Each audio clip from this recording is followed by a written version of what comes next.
9 ذوالحج کی فجر سے 13 ذوالحج کی عصر تک ہر فرض نماز کا سلام پھیرنے کے بعد ایک مرتبہ تکبیرات تشریق کا پڑھنا واجب ہے۔ مرد اونچی آواز سے اور عورتیں آہستہ آواز سے پڑھیں گی۔ تکبیرات تشریق یہ ہیں: اللہ اکبر اللہ اکبر، لا الہ الا اللہ واللہ اکبر، اللہ اکبر وللہ الحمد۔ اس سال 9 ذوالحج کس دن بن رہی ہے جی؟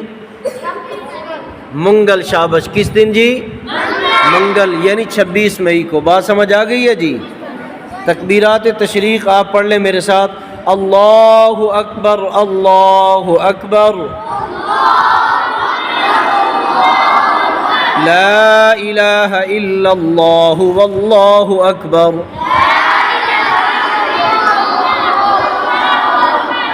اللہ اکبر وللہ الحمد۔